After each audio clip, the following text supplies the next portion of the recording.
Alright, so an issue has cropped up concerning the documentary I did back in 2012. The Philosopher's Roundtable. Awareness, the fundamental essence and the source of all things. Just some real quick background information on the video.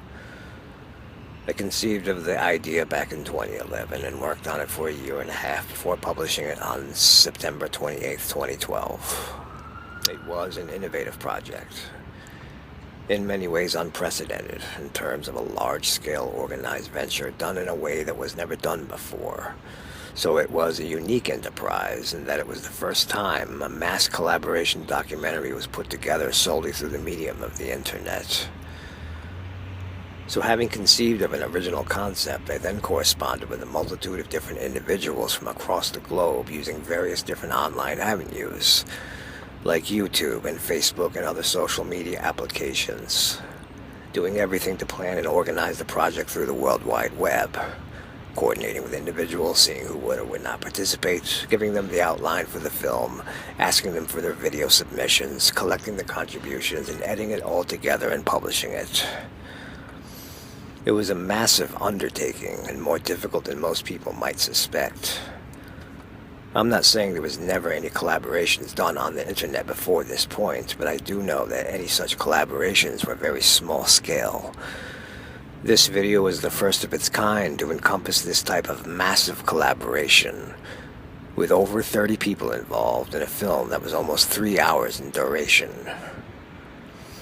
I considered it to be a gem, one of the jewels in my crown of achievements. A magnum opus of sorts, and was basically satisfied with how it came out, and got a lot of positive feedback from viewers. Did you see it? Oh, you didn't? Or maybe you want to see it again. Oh wait, guess what?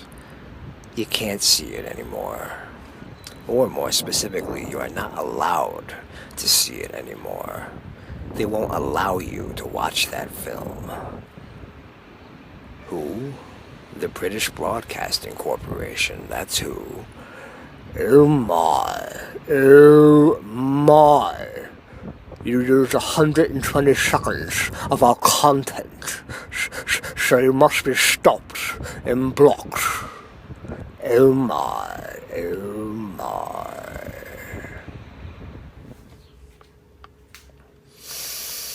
So let's take a look and see.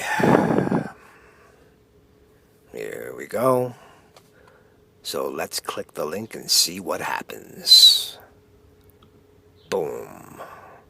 This video contains content from the BBC Worldwide, who has blocked it on copyright grounds.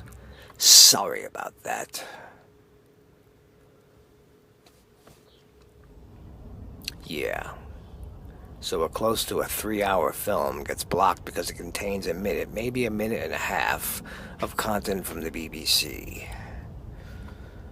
And blocked worldwide, mind you, not just in one country or in one region. Blocked worldwide. Isn't that nice of them? The network that, from what I have surmised, specializes primarily in educational-type programs shuts down a non-profit educational video simply because some of their content was used harmlessly.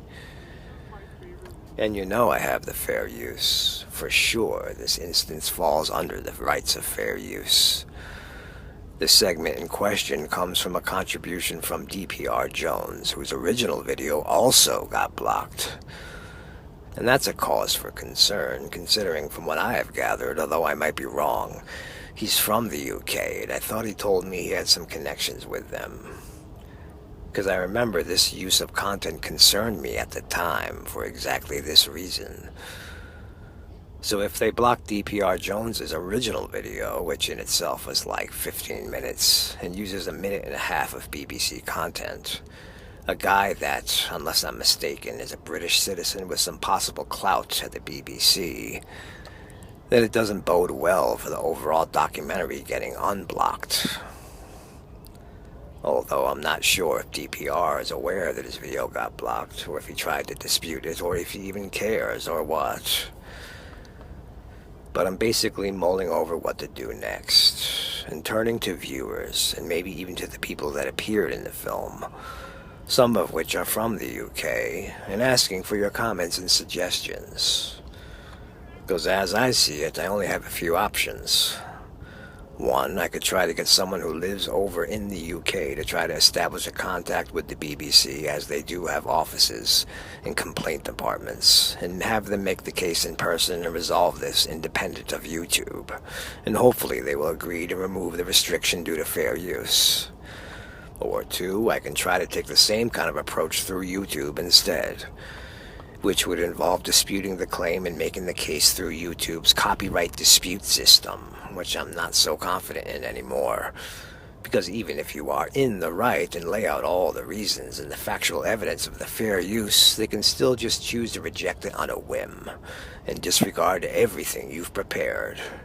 And then you are kind of stuck between a rock and a hard place, because although you can appeal this decision, if you do and they reject it again, the video gets deleted and you get a copyright strike on your account, which removes some of the functionality and features of your channel, and you cannot appeal it again. At that point, your only other avenue would be to take it to court. And seeing as how this company is based out of the UK, that might be costly and time-consuming. Or option 3, which I'm not necessarily against, and I'm kind of leaning towards even, I could just delete the film from YouTube, recut it, and post it up again. I'll lose the 5,000 views, all the comments, and the ratings, but at least I'll be rid of the leech that is selfishly controlling access to the film. And this isn't the worst thing that could happen, as I wouldn't mind doing a director's cut. There are some changes I wouldn't mind making in the editing, the sound, transitions, sequencing, graphics, adding and removal of certain aspects, etc.